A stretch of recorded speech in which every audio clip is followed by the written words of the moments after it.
बातें कर लेनी चाहिए। जिंदगी से शिकायत करने की आदत नहीं है मेरी। चरणदास महंत जी का अंदाज बहुत अच्छा लगता है। जब आईने में आप अपने आप को देखते होंगे तो कुछ सवाल आज भी करते होंगे अपने आप से। नजर मिला के बात कर सकूं, इस आत्मविश्वास के साथ ही खड़ा होता हूँ। एक राजनेता फ्लॉप हो जाता है तो उसके पीछे लाखों लोगों का विश्वास फ्लॉप हो जाता है, पार्टी की छवि भी फ्लॉप हो जाती है। कई राजनेता हैं जो कई बार चुनाव हारे फिर जीते। ऐसा तो नहीं हुआ आपके साथ, क्योंकि आपने एंट्री करी तो आप भी सिर्फ फेस बन के रह गए। एक साल में मेरी क्या उपलब्धियां रही, मेरे क्षेत्रवासियों के लिए मैंने क्या किया, मुझे हिसाब देना चाहिए। एक ऐसा सीन राजनीति में आने के बाद देखा तो बड़ा अफसोस हुआ। कई बार राजनीतिक मजबूरियां रहती हैं जो कई बार गलत लोगों के साथ लोगों को मैंने खड़ा होते देखा। इतना बेबाक अंदाज आपका पार्टी के अंदर मिल पा रहा है। मैं अपनी बातों को कहना जानता हूँ। राजनीति मतलब राजनीति, वो राज आपका बेपर्दा हो जाएगा। तो अगर अभिनेता नहीं बनते तो क्या बनते? मैं तो कोई वर्दी वाली नौकरी कर रहा होता। और महिलाओं के लिए कहीं ना कहीं शराबबंदी भी है। बेचने वाला गांव का होता है, खरीदने वाला गांव का होता है और शिकायत करने वाला भी गांव का होता है। सबसे कठिन फैसला? बहुत सारे फैसले रहे कठिन। अब इतनी भीड़ में कुछ ऐसा जो आज भी छूट गया है और लगता है यार होना चाहिए था। छोड़ दे सारी दुनिया किसी के लिए, ये मुनासिब नहीं आदमी के लिए। रामानुज, ये नाम जैसे ही आपने सुना आपके जहन में एक छवि बनी होगी, और छवि लाजमी सी बात है कि राम का अनुज वैसे ही छवि भी होगी, सच्चा, सीधा साधा, भोला भाला, दिल से जुड़ा, हल्का सा चंचल भी। एक ऐसे ही चेहरा या कह सकते हैं शख्सियत मेरे साथ आज बैठे हुए हैं जो पर्दे पर आए तो हीरो बन गए, गाना गाया तो आपके दिल में उतर गए, और जब जनता के बीच पहुंचे तो भरोसे का नाम बन गए। ऐसे ही शख्सियत जी हाँ मेरे साथ हैं, और चूंकि हम शो में बात भी करते हैं कि शख्स से शख्सियत का सफर कैसा रहा, ये आपको बताते हैं। इनकी मुस्कान में मासूमियत है, आंखों में चमक है, और आपको ये भी बता दूं कि इनका सफर जरूर आज जानेंगे। कैमरा से शुरू हुआ सफर कैसे जनसभा के बीच पहुंचता है, क्योंकि अब इस शख्सियत का ये शख्स वाला जो सफर होगा बहुत दिलचस्प रहा होगा, दिल से रहा होगा और थोड़ा सा फिल्मी भी होगा। अब तो आप समझ ही गए होंगे कौन है मेरे साथ आज मौजूद। जी हाँ, बिल्कुल सही, पद्मश्री सम्मानित अनुज शर्मा जी मेरे साथ आज मौजूद हैं। सर, आपका बहुत बहुत शुक्रिया हमारे साथ जुड़ने के लिए। बहुत बहुत धन्यवाद। आप सभी को नमस्कार। मेरा सबसे पहला सवाल आपसे यही रहेगा, लगातार आपसे कोई अगर मिलता होगा तो पूछता होगा कि अभिनेता कैसे बने, लेकिन मेरा सवाल है भाई, नेता बनने का सोचा कब? देखिए, मैं अभिनेता के रूप में लंबे समय से काम कर रहा था। ये मेरा 25वां साल है as an professional, as an artist, एक प्रोफेशनल एक्टर के तौर पर ये 25वां साल है मेरा भी। प्रदेश का भी 25 साल पूरा हो रहा है और छत्तीसगढ़ी सिनेमा के रिवाइवल का भी 25 साल है। तो जब लंबे समय से मैं काम कर रहा था तो जनता के साथ ही जुड़कर काम कर रहा था, लेकिन मुझे इस बात का एहसास हुआ कि दायरे को बड़ा किया जाए और लोगों के लिए काम किया जाए। तो मुझे उसके लिए बेटर जो रास्ता जो लगा वो राजनीति का लगा और फिर मैं राजनीति में आया। क्योंकि देखिए, अगर आप राजनीति में ऐसे कहते हैं ना, राजनेता भी देखिए जनता के बीच अगर जाते हैं ना कि एक्टिंग वहां भी करनी पड़ती है, यहाँ भी करनी पड़ती है, तो कौन सी वाली एक्टिंग लगता है ज्यादा कठिन है? देखिए, मैं आपको सच बात बोलूं तो मैं स्क्रीन में अच्छा एक्टर हूँ, रियल लाइफ में मैं अच्छा एक्टर नहीं हूँ। तो जो लोग एक्टिंग करते हैं, जब राजनीति में जब लोग एक्टिंग करते हैं तो फिर वो सफल लंबे समय तक नहीं हो पाते। आपको राजनीति में रियल ही रहना पड़ेगा और रियलिटी के साथ अगर आप राजनीति में हैं तो आपको ज़्यादा सफलता मिलेगी। एक्टिंग के लिए स्क्रीन ठीक है, कैमरा ठीक है। बिल्कुल, जनता के बीच जाते हैं तो सच्चाई से कहीं ना कहीं रूबरू होना पड़ता है। इसी बीच एक बार मैं आपसे मिली थी तो आपने मुझे बताया था भाई मैं ममाज बॉय हूँ और मुझे कोई दिक्कत नहीं है ये कहने में। तो आपसे मैं ये जानना चाहूंगी, ये आपने क्यों कहा? वो माँ के साथ का सफ़र, जब आप बचपन में छोटे से आप उनके साथ रहे हैं, वो मुश्किलें आपने माँ की देखी, कैसे पाला पोसा, तो वो सफ़र कैसे आपने तय किया? देखिए, मैं 9th में था जब मेरे पिताजी का देहांत हुआ। उसके बाद मेरी माँ ने ही मुझे पाला पोसा बड़ा किया और उन्हीं के संस्कार हैं, उन्हीं का आशीर्वाद है। जो जीवन में कुछ कर पा रहे हैं तो उनका आशीर्वाद है। मैं निश्चित तौर पर ये श्रेय अपनी माँ को ही देता हूँ और इसलिए मैं कहता हूँ कि माँ ने बड़ा सिखाया, पढ़ाया, समझाया। उसका ये आशीर्वाद है कि आज जो भी कर पा रहे हैं उनके आशीर्वाद से कर पा रहे हैं। देखिए, हमारे यहाँ अम्मा का कहना है कि आप अपने रास्ते सीधे सीधे चलिए और आप किसी का बिगाड़ने के विषय में ना सोचें। आप अपने लिए बेहतर क्या कर सकते हैं, लोगों के लिए क्या बेहतर कर सकते हैं, सिर्फ पॉजिटिव माइंडसेट के साथ आप चलिए, आप नकारात्मक विचारों को अपने आसपास बताने दीजिए। ये हमारी माता जी ने हमेशा हमको सिखाया और आज भी हम वही फॉलो करते हैं कि एक पॉजिटिव माइंडसेट के साथ काम करें और उसी का नतीजा है कि जहाँ पर भी पहुँचे हैं ये इसी माइंडसेट का नतीजा है। तो सन 2000 में जब आपने कदम रखा था तो उससे पहले क्या मुश्किलें, वो छैया भुइयां जो मूवी आपने करी, क्या मुश्किलें थी उस समय पर आपको झेलनी पड़ी थी? हाँ, उस समय बहुत चैलेंजिंग था। जब वो छैया भुइयां मैंने किया तो मैं उस समय एक कंपनी में जॉब करता था, फिर वहाँ से छुट्टियाँ लेकर मैं आया था और मेरा बहुत स्ट्रगलिंग फेज़ था। उस समय छोटी-छोटी सी ज़रूरतों के लिए बहुत स्ट्रगल कर रहा था मैं और वहाँ से फिर धीरे-धीरे अब 25 साल बाद मुड़कर देखते हैं तो वो समय बड़ा कठिन लगता है। लेकिन जब आप कठिनाइयों में होते हैं तो उसका सामना करना आप सीख जाते हैं और मुझे लगता है कि उस वक़्त इतने मजबूत भी थे कि उन परेशानियों का सामना कर सकते थे और किया हमने। काफ़ी सारी कठिनाइयाँ थी, मैं एक को क्या बताऊँ आपको। हर तरह की कठिनाइयाँ थी और उन कठिनाइयों को डट के मुकाबला किया, इसलिए यहाँ हैं। मेरी तब तनख्वाह 3500 रुपए थी। मैंने 1000 रुपए की नौकरी से अपना करियर शुरू किया। और तब जब 1000 रुपए तनख्वाह थी तो ऐसा लगता था कि 1000 रुपए तनख्वाह है, फिर वो 1700 रुपए हुई तो ऐसा लगा भी 700 को मैं बचा लूँगा। फिर 3000 रुपए तनख्वाह आई तो ऐसा लगा फिर और ज़्यादा हो गया। लेकिन हासिल पाई यही है कि धीरे-धीरे आप आगे बढ़ते हैं। उस समय मेरे पास अपना घर नहीं था, गाड़ियाँ नहीं थी। मैंने बहुत सारी फ़िल्मों के बाद भी फाइनेंशियली मैंने बहुत स्ट्रगल किया था और ये वो पार्ट ऑफ लाइफ़ है और उसका सामना किया और बाद में फिर सफलता मिली। ये अभिनेता तब थे, तब इतना स्ट्रगलिंग लाइफ थी। राजनेता बनने पर क्या स्ट्रगल कहीं ना कहीं आपने झेला है? देखिए, राजनीति के अपने यानी कंपल्शंस हैं और राजनीति के अपने स्ट्रगल हैं। आपको सही माइंडसेट के साथ भी आप काम करते हैं, लेकिन कुछ ऐसे आपके विपक्ष में या विरोधी होते हैं जो आपकी इमेज को डेंट करना चाहते हैं और वो आपकी हर हाल में आपकी बातों की बाल की खाल निकाल के वो डेंट करते रहेंगे। ये चीज़ें तो रहती हैं और इन चीज़ों का राजनीति में सामना करना पड़ता है। लेकिन इससे आपका माइंडसेट डिस्टर्ब नहीं होना चाहिए। लोग आपको कहेंगे, बेवजह आपको बदनाम करने की कोशिश करेंगे। जहाँ पे आपका कोई कसूर नहीं है, वहाँ भी आपको घेरने की कोशिश करते हैं। तो इस तरह की चीज़ें होती हैं और इन चीज़ों को राजनीति में तो आपको फेस करना ही पड़ेगा। मैं अनिल कपूर सर की एक हमेशा वीडियो देखती हूँ और वो कहते हैं, अरे यार, मैं शीशे में चेहरा देखे बिना नहीं रह सकता हूँ। और अभिनेता होता भी है भाई, आईने से बहुत प्यार होता है। और राजनेता जब आप बन चुके हैं, जब आईने में आप अपने आप को देखते होंगे तो कुछ सवाल आज भी करते होंगे अपने आप से, राजनेता बनने के बाद? नहीं, मैं सच बताऊँ तो एक तो मुझे आईना बहुत देखने का है नहीं। अभिनेता बनने के बाद भी नहीं? तब भी मैं सिर्फ जब शूट पे होता हूँ, जब शॉट देना होता है, उसके पहले एक बार आईना देखना ज़रूरी होता है कि चेहरा ठीक दिख रहा है या नहीं, बाल ठीक है या नहीं। वो क्योंकि हमारे प्रोफ़ेशन का कंपल्शन है। बाकी मैं वो पर्सन नहीं हूँ जो आईने में घंटों निहारूँ या आईने से बात करूँ, मैं उस तरह का इंसान नहीं हूँ।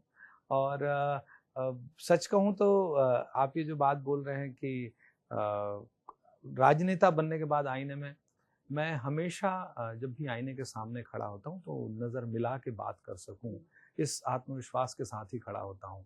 मैं जब भी सवाल पूछता हूँ तो उसके जवाब मेरे पास होते हैं और ऐसा कुछ नहीं होता जिसमें मैं जवाब ना दे सकूँ आईने को। बहुत सारे लोगों की आज आपने उंगलियां थामी हुई हैं, क्योंकि एक होता है ना, पूरा समाज आपके साथ कहीं ना कहीं मिल के चल रहा है, लाखों लोगों का विश्वास आपके ऊपर है। एक समय पर आपने भी किसी की उंगली थामी होगी, वो शख्स आज याद आता हो? मेरे जीवन में बहुत सारे लोग आए जिन्होंने मुझे बहुत कुछ सिखाया, सबसे मैंने सीखा है और आज भी मैं ओपन हूँ। अगर एक छोटा सा बच्चा भी होता है और अगर मुझे ऐसा लगता है कि वो छोटा बच्चा मुझे कुछ सिखा रहा है तो मुझे सीखने में कभी कोई गुरेज नहीं होती है। अगर मुझसे कहीं कोई गलती हो गई तो कोई मुझसे छोटा रहे बड़ा रहे, उससे माफ़ी मांगने में भी मुझे कभी कोई गुरेज नहीं रहा है। ऐसे बहुत सारे लोग रहे जिनसे मैंने सीखा है, वो बहुत लंबी लिस्ट है। तो मैं किस किस का नाम लूँ, लेकिन बहुत सारे लोगों का असर रहा मुझ पे। जैसे मैं जहाँ पहले नौकरी करता था वैसे भूपेंद्र भैया रहे हैं। मैंने बहुत कुछ सतीश जैन जी से सीखा जो मेरे फिल्म के डायरेक्टर थे, उनसे सीखा। मैं राहुल सिंह जी हैं, मेरे बड़े भाई जैसे हैं, मैंने उनसे बहुत कुछ सीखा है। और ऐसे बहुत सारे लोग हैं जिनसे मैंने कुछ ना कुछ जीवन में सीखा है। मेरी एक बहन थी, उनसे भी मैंने सीखा है। तो मैंने सीखा तो बहुत लोगों से। माँ की सीख है कि भाई अब नकारात्मक नहीं होना है, आपको पॉजिटिव रहना है, भगवान सब देख लेते हैं और अगर आप सही हो तो आगे जाके आपको हमेशा सफलता मिलती है। तो ऐसा लगता है ना, लेकिन उस जगह पे मैंने वो सीख पाई थी, आज भी मेरे साथ है और बहुत बढ़िया है। ऐसे बहुत सारे हैं, जैसे बड़ी लड़ाई जीतने के लिए छोटे समझौते कर लेने चाहिए। कोई एक समझौता? नहीं, जैसे हमको जब कोई बड़ा काम करना है, जब हमारा टारगेट बड़ा है, तो छोटे समझौते से घबराना नहीं चाहिए। तो जब भी हम टारगेट ओरिएंटेड काम करते हैं, जब हमको अपने लक्ष्य की प्राप्ति करनी होती है, तो कोई छोटी सी चीज होती है उसमें हम उलझ के नहीं रहते हैं, क्योंकि हमारा लक्ष्य जब बड़ा है तो छोटी समस्याओं में अगर आप उलझ के रह जाएंगे तो फिर बड़ी चीज को आप हासिल नहीं कर पाएंगे। तो इसलिए समझौते कर सकते हैं कि भाई इस चीज में कोई मध्य मार्ग हो सकता है कि किसी के साथ बैठ के उनकी बात सुन के, वहां पर ईगो आपका नहीं आना चाहिए। आप जब बड़े लक्ष्य के लिए काम कर रहे हैं तो जैसे ये बात है। दूसरा, अपने अतीत से नहीं भागना चाहिए, अपने अतीत को हमेशा याद रखना चाहिए और उसको छुपाना नहीं चाहिए, लोगों को बता देना चाहिए। तो ये भी मैंने सीखा। बहुत सारी जगहों पर मैंने ये सीखा कि आप जब भी कोई समस्या हो तो बिना घबराए पहले आप विचार करें, उस पर सोचें कि इस समस्या ने शायद आपको इसलिए चुना है कि इस समस्या का समाधान करने वाले ही आप हैं। तो इस तरह की बातें, समस्या कभी हमसे बड़ी नहीं होती है और कभी भी मैं समस्याओं को अपने से बड़ा नहीं आंकता हूँ। मुझे ऐसा लगता है कि वो समस्या मैं ही हल कर सकता हूँ, इसलिए मेरे पास आई है। बहुत सारी चीज़ें ऐसी जो मैंने चीज़ें सीखी हैं लोगों से। आपने भी देखा होगा, बहुत सारे बॉलीवुड में भी हैं, बॉलीवुड से इधर, कि जब उन्होंने इंडस्ट्री छोड़कर ये पॉलिटिक्स कहीं ना कहीं चुनी तो इंडस्ट्री वाला कहते हैं ना, वो ज़्यादा काम नहीं आ पाया, ज़्यादा चला नहीं। लेकिन आपकी हाल ही में मूवी आई, वो इतनी चली है, तो कभी डर नहीं लगा अरे यार कि अगर मैं अभिनेता से नेता बन गया, ऐसा ना हो कि मेरा यहाँ से जो एक पकड़ है वो छूट जाए? देखिए, इन सब चीज़ों में एक ही बात मैटर करती है कि आप अपने काम को ईमानदारी से करिए। जब मैं फिल्म करता हूँ तो मैं फिल्म बहुत ईमानदारी से करता हूँ। राजनीति में जो मेरी समझ है उसके हिसाब से मैं काम करता हूँ और अपने क्षेत्र के लिए मैं जो बेहतर कर सकता हूँ, उनकी समस्याओं को हल करने के लिए या उस क्षेत्र के विकास के लिए अगर मैं कुछ कर सकता हूँ तो मैं उसको बिल्कुल दिलो जान से करता हूँ। रहा सवाल कि मैं इनसिक्योर नहीं होता हूँ, क्योंकि मैं 25 साल से सिनेमा में हूँ। 2000 में भी मेरी फिल्म सुपरहिट थी और 2025 में भी फिल्म सुपरहिट है। तो एक लंबी पारी अगर आप खेल पाते हैं तो एक आपके पास माइंडसेट होता है, तब आप उस चीज़ को कर पाते हैं। मैं राजनीति में भी आया तो राजनीति में भी मुझे कोई हड़बड़ाहट नहीं है। मैं बहुत आराम से, बहुत इत्मीनान के साथ अपने क्षेत्र के कामों में जुटा हुआ हूँ और राजनीति में भी बहुत अच्छे तरीके से शुरुआत हुई। एक बड़े अंतर के साथ हम चुनाव जीते। बड़े अंतर के साथ चुनाव जीतने के साथ भी हमने 1 साल में जो अचीव किया, मैं पहला विधायक हूँ जिसने प्रेस कॉन्फ्रेंस करके बताया कि मैंने 1 साल में क्या-क्या किया, मेरा ये रिपोर्ट कार्ड है। मैं पहला विधायक था। मुझसे पहले किसी ने अपना प्रेस कॉन्फ्रेंस करके नहीं किया। मैं सबसे पहला विधायक था। मैंने पूरा लेखा-जोखा निकाला कि 1 साल में मेरी क्या उपलब्धियाँ रही, मेरे क्षेत्रवासियों के लिए मैंने क्या किया, मुझे हिसाब देना चाहिए। उन्होंने मुझे चुना है, मैंने हिसाब दिया कि भाई मैंने इतने का काम कराया, इस विभाग से इतने काम कराया, स्कूल के लिए खर्च किया, हॉस्पिटल के लिए खर्च किया, नई शुरुआत क्या हुई। इन सब बातों पे मैंने रिपोर्ट कार्ड अपना प्रस्तुत किया। अगर एक अभिनेता फ्लॉप हो जाता है तो वो सिर्फ एक अभिनेता फ्लॉप होता है, ठीक है, उसके पीछे बजट होता है मूवीज का, वो उससे इतर, वो फ्लॉप हुआ है, ठीक है, वो दोबारा से खड़ा हो जाएगा, एक फिल्म और करेगा, आगे बढ़ जाएगा। लेकिन अगर एक राजनेता फ्लॉप हो जाता है तो उसके पीछे लाखों लोगों का विश्वास फ्लॉप हो जाता है, पार्टी की छवि भी फ्लॉप हो जाती है। तो कभी डर नहीं लगा कि अगर मैंने ये चुन रहा हूँ तो ऐसा ना हो कि मैं उस तरीके से काम नहीं कर पाया तो पार्टी को कहीं ना कहीं नुकसान हो जाएगा?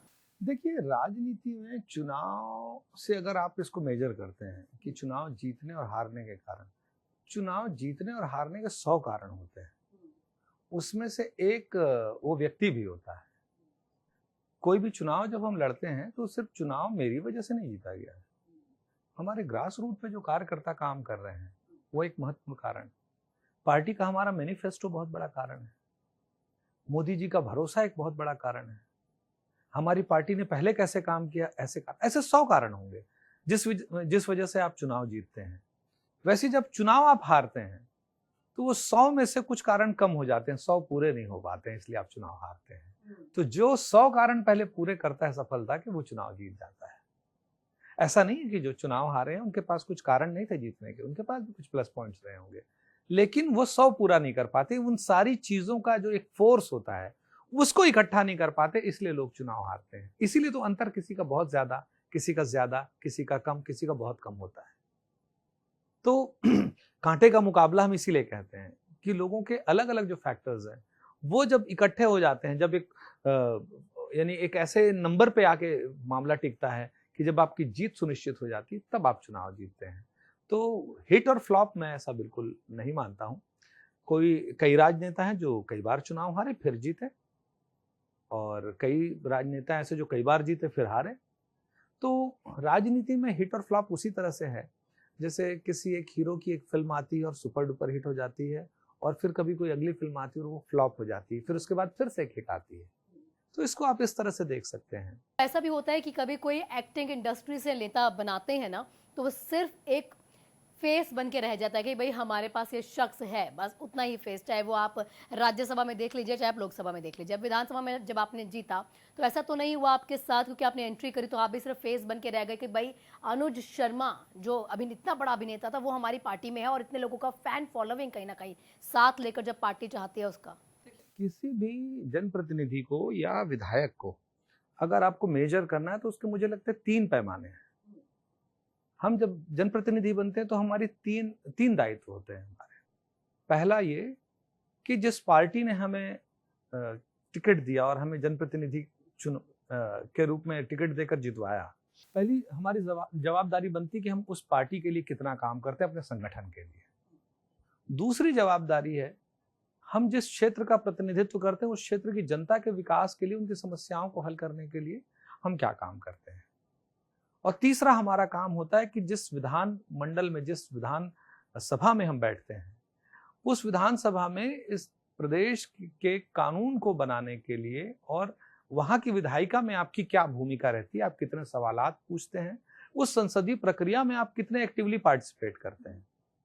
इन सारी चीजों से आप एक जनप्रतिनिधि को आप मेजर कर सकते हैं। मैं दावे के साथ कहता हूं कि आप तीनों में हमारा रिपोर्ट कार्ड देख लीजिए।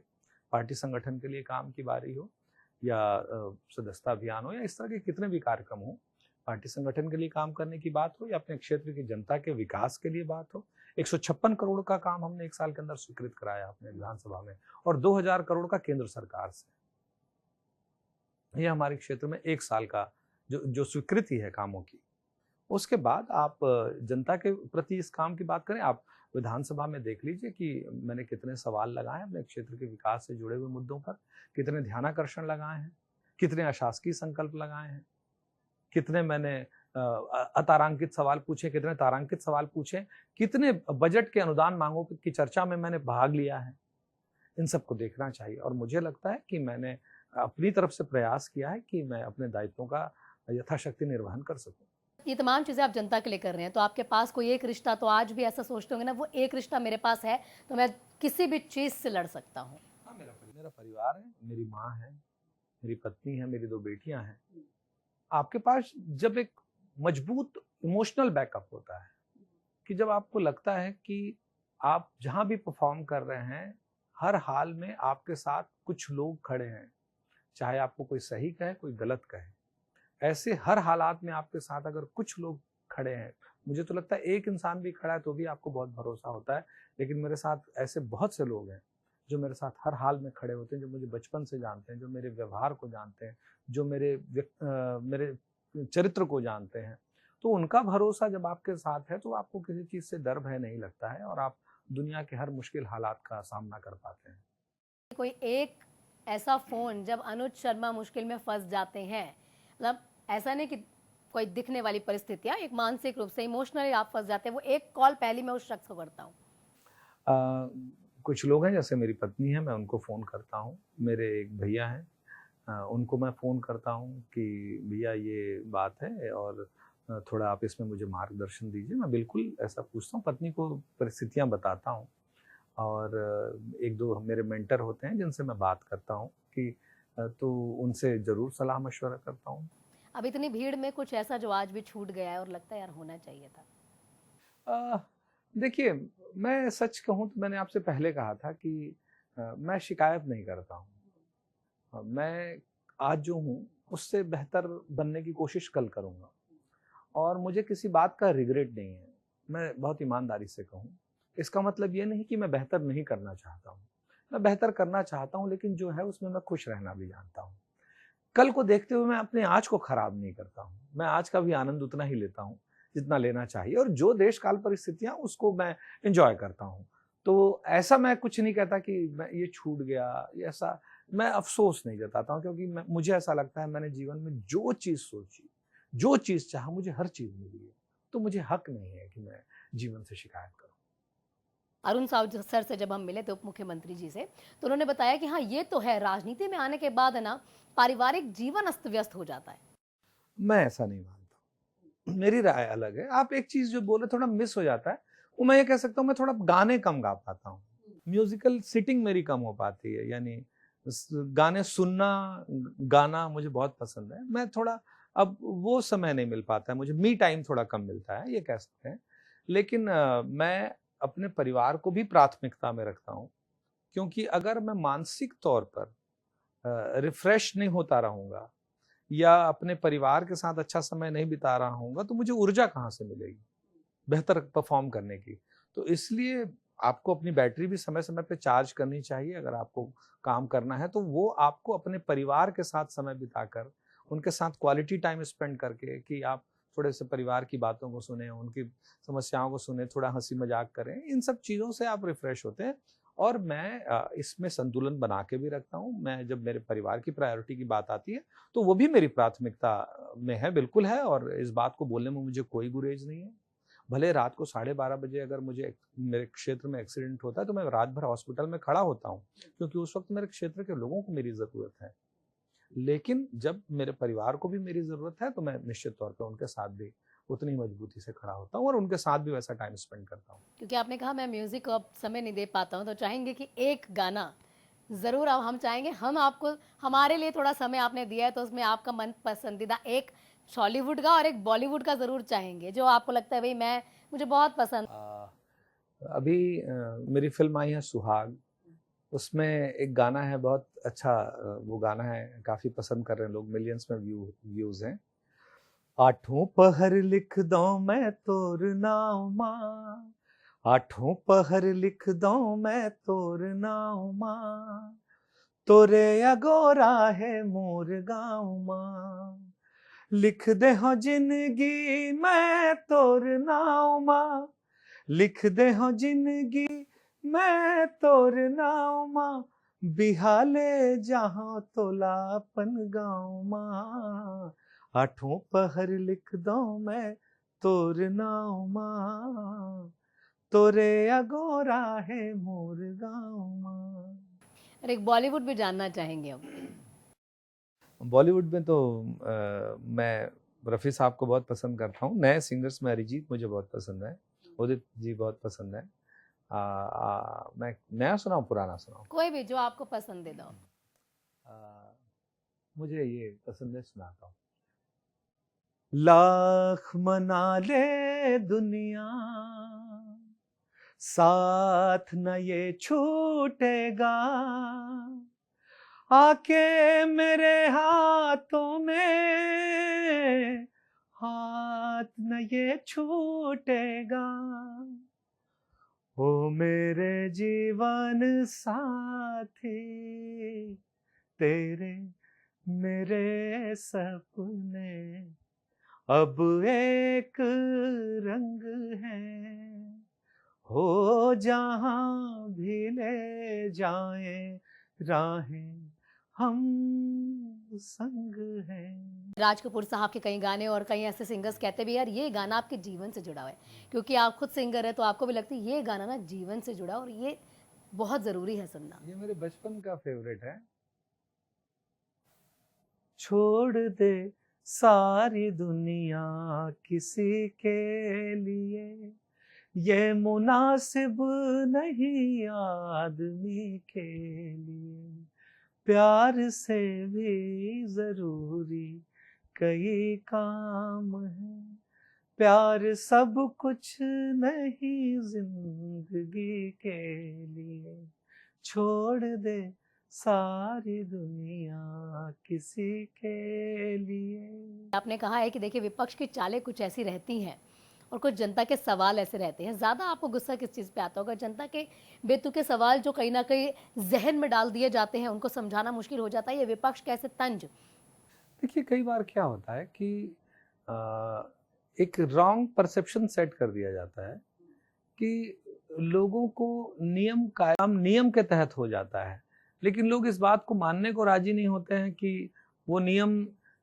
में नहीं बंधना है। लोगों की ऐसी जिद होती है, वो नियम को आप तोड़ दीजिए सिर्फ इसलिए क्योंकि कुछ लोगों का फायदा है। इस तरह की जब बातें आती तो मुझे थोड़ा रोष होता है ज़रूर कि लोग कब इन बातों को लोगों को समझना चाहिए संवेदनशीलता के साथ कि कई बार होता है कि लोग होते हैं जो कुछ गलत कर रहे होते हैं और उसे जस्टिफाई करने की कोशिश करते हैं कि वो सही है। तब मुझे ऐसा लगता है कि लोगों को इस ओर ध्यान रखना चाहिए कि आप गलत भी कर रहे हैं और उसे सही जस्टिफाई मत करिए। 2023 से पहले कभी आपके पास ऐसे कोई अप्रोच नहीं आई कि आप मेरी पार्टी में शामिल हो जाइए? दोनों पार्टीज में, चाहे वो कांग्रेस से हो, चाहे वो बीजेपी से हो, या अन्य कोई पार्टी हो। आई थी पर मैंने मना कर दिया। तो 2023 ही क्यों?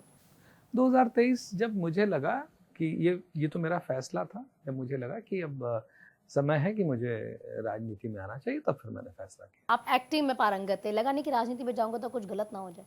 आप जीवन में जो फैसले लेते हैं उसको आप अपने कर्मों से सही या गलत साबित करते हैं। और मैं फैसले लेने पे यकीन करता हूँ। गलत या सही की बात नहीं है, बात यह कि आप क्या करना चाहते हैं जीवन में, उसके लिए क्या राह होगी। राह तो कठिन हो ही सकती है ना, कौन सी राह आसान है? या तो आप आसान राह चुनिए और चुपचाप बैठ जाइए। तो अगर राजनीति एक कठिन राह है तो इसमें क्या दिक्कत है, सामना करेंगे उन कठिनाइयों का। मैं भी बहुत नेगेटिव नहीं हूँ और ज़्यादा डिमांडिंग नहीं हूँ, लेकिन कोई तो समय आपके जीवन में भी रहा होगा कि भाई टूट गए होंगे आप भी, आंख से आंसू भी गिरे होंगे कि भाई बहुत दुख लगा मुझे उस दिन। कई बार ऐसा हुआ मेरे साथ कि मुझे लगता था कि मेरे पास वो क्षमता है, वो हुनर है, फिर भी मुझे अपॉर्चुनिटी नहीं मिल रही है।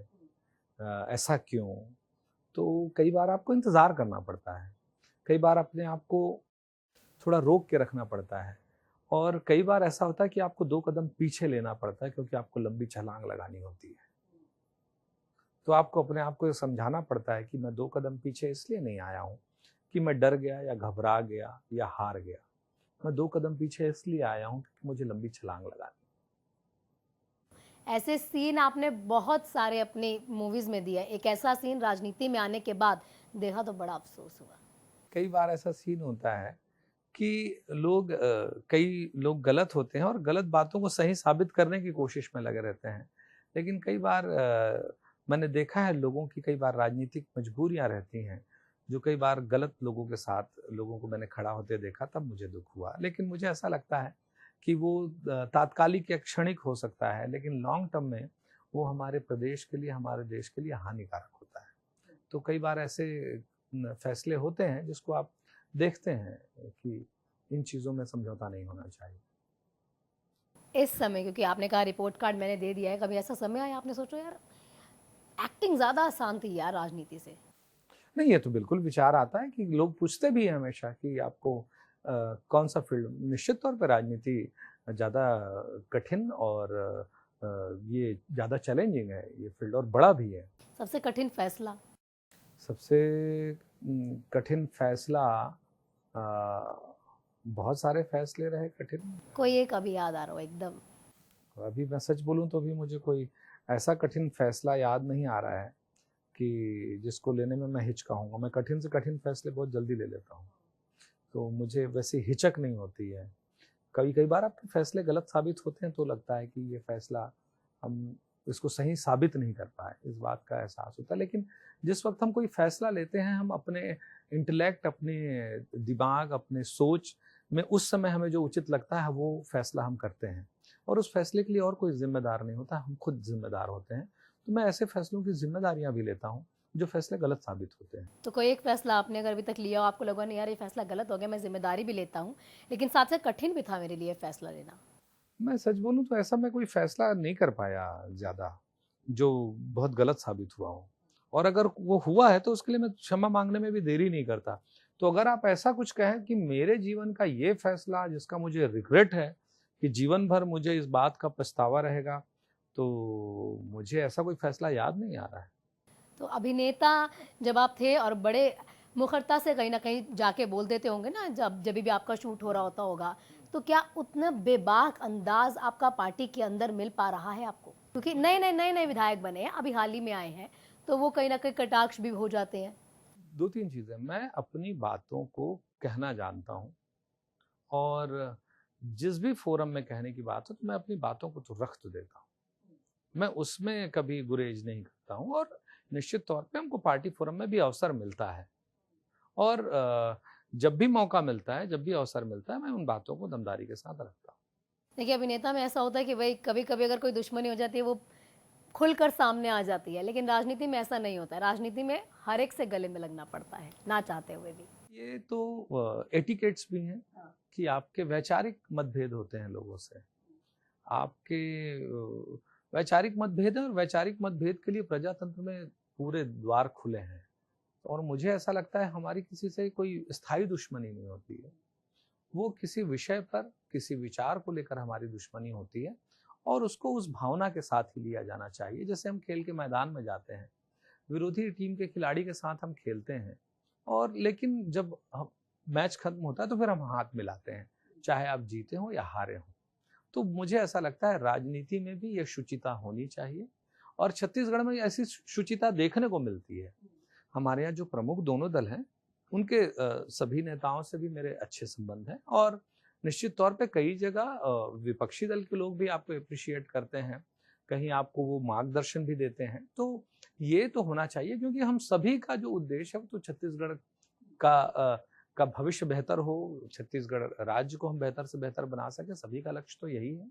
और चाहे हमारी केंद्र की सरकार हो, सब देश को मजबूत और सशक्त बनाना चाहते हैं। तो मुझे ऐसा लगता है कि वो अस्थायी होती, वो चीजें स्थायी नहीं। तो विपक्ष का एक चेहरा आपको बहुत पसंद है, ये वाला?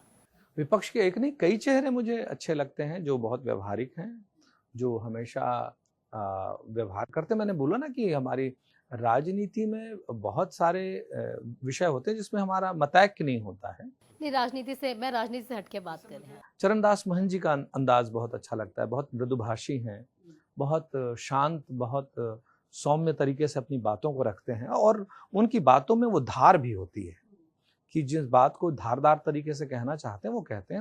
नेता प्रतिपक्ष हैं, और विधानसभा में विपक्ष से उनको सुनना बड़ा सीखने के लिए बहुत अच्छा रहता है। और महिलाओं में भी हमारे यहाँ बहुत अच्छे अच्छे वक्ता हैं, और बहुत अच्छी नेत्रियां हैं जो बहुत अच्छा कर रही हैं।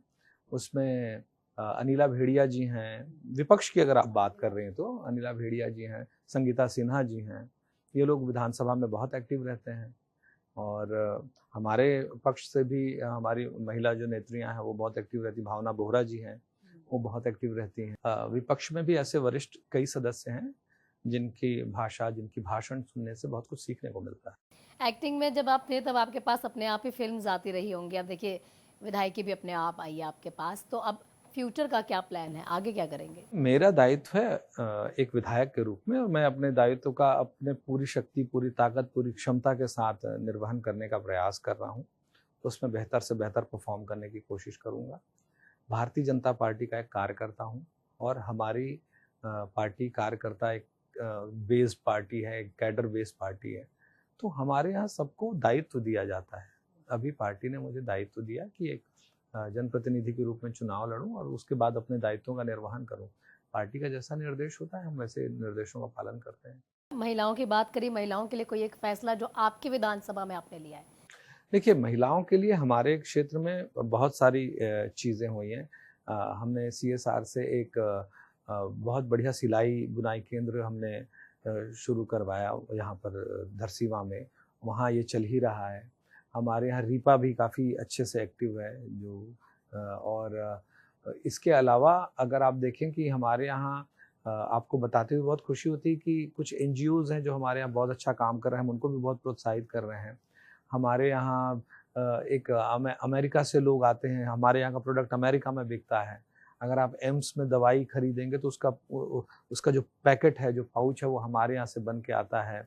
हमारे यहाँ बहुत सारे आर्टिफैक्ट्स बनते हैं जो बाहर जाके लोग सेल कर रहे हैं।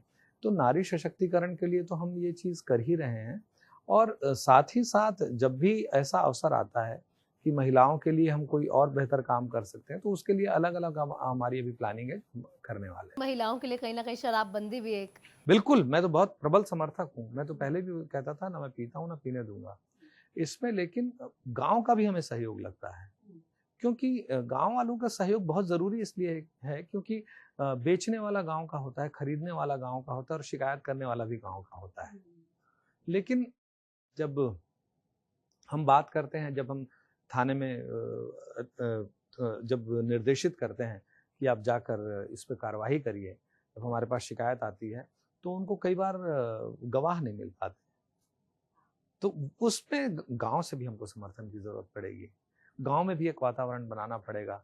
गांव में भी ये नियम बनाए जाते हैं, गांव के अपने स्थानीय नियम बनाए जाते हैं कि कोई अवैध शराब बेचते पाया जाएगा तो उस पर ऐसा जुर्माना करेंगे। इस तरह की बातें स्थानीय व्यवस्था रहती है, तो इसमें भी गांव का समर्थन हम सभी को लगेगा। हमने प्रयास किया, एक गांव था गिरौद गांव में महिलाएं, मेरी बहनें आई मेरे पास और मुझसे कहीं कि यहाँ पर अवैध शराब अमुक व्यक्ति बेचता है।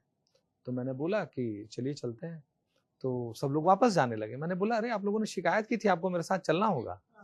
तो फिर वो राजी हुए। फिर मैं जो कोचिया था मैं उसके घर खुद गया, मेरे साथ पुलिस थी। पुलिस ने उनके घर की तलाशी ली और पुलिस ने घर की तलाशी ली और उसमें शराब पाया गया और उनको जेल भेजा गया। उन्होंने एक छोटा सा एक प्रेमाइसिस बना रखा था, उसको महिलाओं ने तोड़ा। तो जब भी ऐसे मौके आते हैं मैं कभी पीछे नहीं रहता हूँ, हमेशा आगे रहता हूँ और मैं चाहता हूँ कि मेरी बहनें जो हैं हमारे क्षेत्र की, वो इस बात का बीड़ा उठाएं। उनका भाई अनुज शर्मा हमेशा उनके साथ खड़ा हुआ। नए नए आए तो आपको ये दिक्कतें आई हैं, और कुछ ऐसे लोग जो अभी राजनीति में आने का सोच रहे हैं, तो उनके लिए आप एक मैसेज देना चाहें? राजनीति बदल चुकी है। कैसे चुने हुए आपको कौन सी पार्टी में जाना है? पहली बात तो यह है कि पार्टी वो होनी चाहिए जो राष्ट्र प्रथम कहती हो, जिसके लिए राष्ट्र सर्वोपरि हो, जिसके लिए देश सर्वोपरि हो। पार्टी तो वही होनी चाहिए। दूसरी बात, आपको ट्रांसपेरेंट रहना पड़ेगा। आप कुछ छुपा के मत आइए राजनीति में। लेकिन राजनीति में तो सब छुपा ही होता है। राजनीति मतलब राजनीति नहीं, राज, अब वो राज आपका बेपर्दा हो जाएगा। क्योंकि आप ज्यादा राज छुपा के रखेंगे तो राज की परतें खुलते जाती हैं बाद में। इसलिए आप पहले तैयार होके आइए कि आप अपनी छवि के साथ, अपने सारी चीजों के साथ आप ट्रांसपेरेंट रहेंगे। राजनीति में आपका करियर उतना ही लंबा होगा जितने आप ट्रांसपेरेंट होंगे। आप जितनी ज्यादा चीजें छुपाएंगे आपका करियर उतना छोटा होता जाएगा। अभिनेता बनते समय आपका नेम, फेम, पैसा सब कुछ था, तो राजनीति में आने का क्यों सोचा? वर्चस्व के लिए? नहीं, देखिए मुझे तो उसकी भी कमी नहीं थी, क्योंकि मेरा ऐसा कोई काम नहीं था जिसके लिए मुझे राजनीतिक पहुंच की जरूरत पड़े। मैं तो एक कलाकार के तौर पर काम करता था और ऊपर वाले की कृपा से सब कुछ बहुत अच्छा है। मैं एक बहुत सामान्य परिवार का लड़का रहा हूँ और वहां से एक हीरो के तौर पर, एक कलाकार के तौर पर और सारी चीज़ों को देखकर अगर मैं कहूँ तो मुझे छत्तीसगढ़ की जनता का भरपूर आशीर्वाद मिला है। तो कहीं ना कहीं मन में ये भाव था कि मैं अब जीवन में अपने इस छत्तीसगढ़ महतारी के लिए काम करूं, छत्तीसगढ़ महतारी में रहने वालों के लिए काम करूं। तो ये मेरा मुख्य उद्देश्य रहा। मैंने पहले दिन भी कहा था, मैं छत्तीसगढ़ी और छत्तीसगढ़ियों के लिए राजनीति में आया। तो अगर अभिनेता नहीं बनते तो क्या बनते? मैं तो डिफेंस में जाता, मैं तो कोई वर्दी वाली नौकरी कर रहा होता। एक रैपिड फायर राउंड में आपके साथ करूंगी। अब सबसे पहला, क्योंकि अभिनेता और राजनेता जुड़े ही हुए हैं, तो अभिनय या राजनीति? बोथ। कोई एक। एक अन्न है तो एक पानी है। अच्छा, ठीक है। मंच या माइक? मंच। स्क्रिप्ट या स्पीच? स्पीच। फिल्मों की तालियां या सच में चुनावी vote? Both. Light, camera, action या जनता को जवाबदारी? जनता को जवाबदारी। सियासत का मंच या स्टेज का ड्रामा? सियासत का मंच। अच्छा लगता है आपको सियासत? बिल्कुल, सियासत अच्छी लगती है क्योंकि मैं प्रजातंत्र का बड़ा सम्मान करता हूँ। ये प्रजातंत्र ही ऐसा है जहां विरोधियों को अपनी बात रखने की पूरी आजादी होती है। आप मुझसे असहमत हो सकते हैं, इसकी पूरी आजादी है, पूरे सम्मान के साथ। मुझे ये सबसे खूबसूरत बात लगती है। जब हम विधानसभा में बैठते हैं तो हर किसी को अपनी बात, अपने पक्ष को रखने का पूरा हक होता है। आप सहमत रहें, असहमत रहें, ये बात अलग है, लेकिन आप अपनी बात को, अपने पक्ष को, अपनी असहमति को दुनिया के सामने रख सकते हैं। ये प्रजातंत्र की सबसे खूबसूरत बात है। जैसे होता है ना, जनता घर में बैठी है तो राजनेताओं को बहुत से ऐसे ना घर में बैठे बैठे पुलाव बन रहे होते हैं कि भाई ये नहीं करना चाहिए था, ये करना चाहिए था, तुझे ये नहीं करना चाहिए था वो। तो जब आप सिर्फ जनता ही थे ना उस समय, अभिनेता थे ठीक है, लेकिन जनता के तौर पर ही थे, घर बैठे सोचते होंगे ना ये नहीं वो करना चाहिए था, और अब आप में नेता बन गए हैं तो लगता है कि यार ज़्यादा ही सोचते हैं। निश्चित तौर पर आप जब आम जनता के तौर पर सोचते हैं तो आपके विचार अलग होते हैं, लेकिन जब आप एक राजनीतिज्ञ के रूप में आप जब करीब से चीज़ों को देखते हैं तो आपको बहुत सारी नई चीज़ें, नए दृष्टिकोण दिखाई देते हैं, और वो नए दृष्टिकोण आपको एक बेहतर इंसान और एक बेहतर डिसीजन मेकर बनने में मदद करते हैं। तो ये बिल्कुल लगता है मुझे कि मैं जब एक जनता के तौर पर सोचता था और एक राजनीतिज्ञ के तौर पर सोचता हूँ तो उसमें निश्चित तौर पर एक दृष्टिकोण का अंतर आया है। डायरेक्टर की डांट या विपक्ष के ताने? विपक्ष के ताने। तालियां या चर्चा? तालियां। कैमरा फेस या जनता का फेस? जनता का फेस। कैमरा फेस से यहाँ पर आए हैं। कैमरा फेस करके आया हूँ बिल्कुल, लेकिन जनता की आंखों में जब किसी एक व्यक्ति का आप कोई काम करते हैं, उसकी आंखें जब डबडबाई होती हैं आपके लिए दुआएं देते हुए, तो उससे सुंदर, उससे हृदय स्पर्शी कुछ हो नहीं सकता।